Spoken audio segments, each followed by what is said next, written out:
তাহলে আমি ঘোষণাটা করেই ফেলি। আমার 80 ভরি গয়না আছে, যার ওপর তোমাদের দু তরফের খুব লোভ।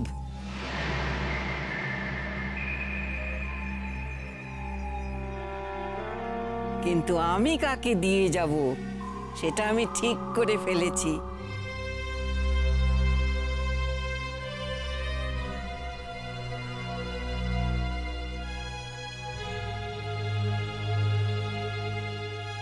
বড় নাথবো,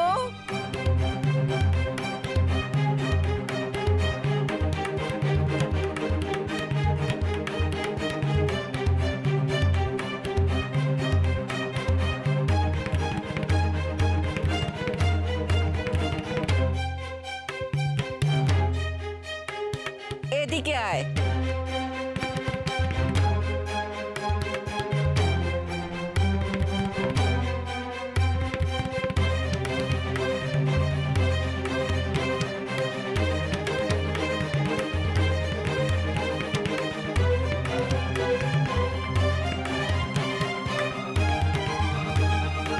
শেষমেশ বুড়ি এসব এই মহারানীকে দিয়ে যাবে নাকি?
এই আমার দুই নাতবু,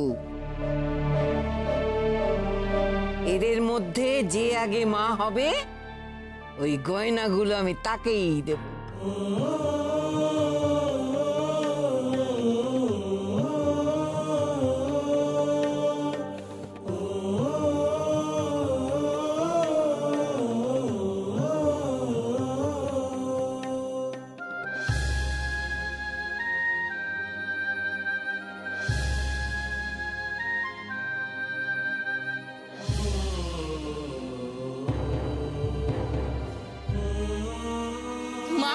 এটা আপনি একদম ঠিক বলেছেন মা, একদম সঠিক সিদ্ধান্ত নিয়েছেন।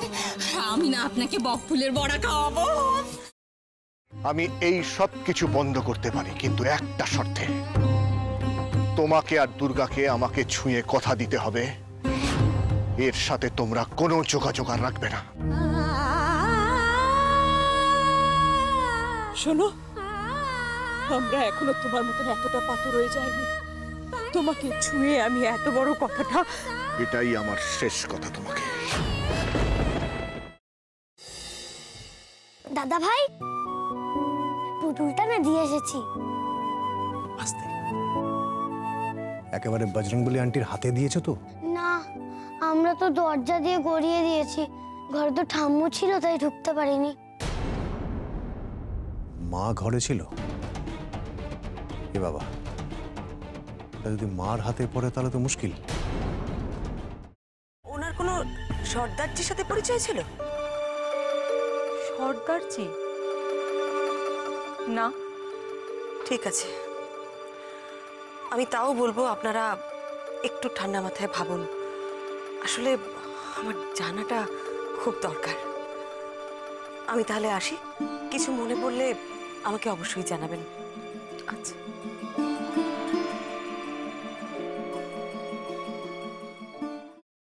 ফ্রাইং প্যানে Emami healthy and tasty refined rice bran oil গরম করে তাতে গোটা কালো সর্ষে আর কারি পাতা ফোড়ন দিয়ে ওর মধ্যে একে একে টমেটো কুচি, বাঁধাকপি বাটা, নুন, হলুদ গুঁড়ো, শুকনো লঙ্কা গুঁড়ো আর সামান্য চিনি দিয়ে ভালো করে কষিয়ে নিয়ে ওই মিশ্রণে কুড়িয়ে বেটে রাখা নারকেল, পাকা লঙ্কা কুচি আর কারি পাতা দিয়ে ভালো করে নাড়াচাড়া করে নামিয়ে নিয়ে নারকেলের স্লাইস, পাকা লঙ্কা স্লাইস আর কারি পাতা দিয়ে সাজিয়ে সার্ভ করুন বাঁধাকপির ঝাল।